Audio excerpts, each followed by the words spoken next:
yumshagan. Kumbay nechi pul ishlayapti? 200 ming beraymi, любойsiz qilaman aka. 100 ming beraman, ishlaysizlarmi? Ayyo, to'g'ri aka. Ho, aka. Sizga aytyapman, ha.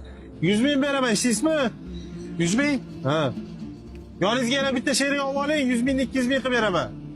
Mayli, Oybekjon, ketdik. Menga ustun tushiribsan, biroz aytmaysanmi? Ovqat-poqatini mana olib kelib turardim. Ha, endi boshlab qo'ydik, kiravering. Ustalar hormanglar, yaxshimisizlar? Sizlarga muzdekkina so'g' olib keldim. Qorninglar ochsa, bemalol yetaveringlar. Yana ovqat olib kelib beraman.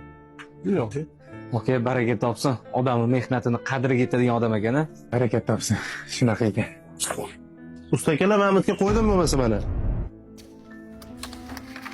Allohim bandasiga muhtoj qilib qo'ymagan, rizqimni barakali qilib bergin. Oilamga narsa olib kiray, ota-onamga, singlimga, o'zimga so'ramayapman-ku, Allohim. O'zingdan o'tin so'rayman. Shokir aka, o'zimdan kelishmovdik. Bu suraga tashlab berdik-ku. Akalar ovora bo'libsizlar, shart emas edi. Necha pulga gaplashuvdik? 100 mingdan 200 mingga gaplashdik. Bo'ldi, hozir mashina chekka qo'yib yuboring, hisoblashib olamiz. Aka, mana kelishilgan pul 100 ming 200 ming. Sizlar ham menga juda ham o'xshab ekansizlar. Mana sizga aka, duo qilib qo'yasiz. Bu ham sizga.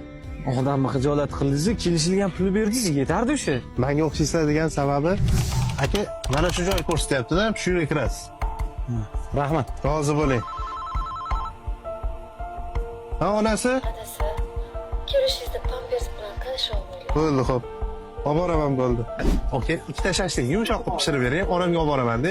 Sovib qolmasligi uchun nonga solib bering, iltimos. Xo'p bo'ladi akajon, jazmi qiymami? Jaz, aka. Bo'l chiroyli qo'yib beraman akajon hozir. Kelasi safar niyat va maqsadlaringizni yozayotganda o'zimga ham deb yozib keting. Xizmatingizga rozi bo'linglar. Rahmat. Faqatgina biz o'zbeklarda oilam, bolam, chaqam deb o'zini unutib qo'yadigan mard o'g'lonlar uchun yurakchani bitta qizartirib qo'yamiz. Va sizlarga Behamat soklarni tavsiya qilaman. O'zim sevib iste'mol qiladigan natural soklar. Mard o'g'lonlar uchun. Bismillah.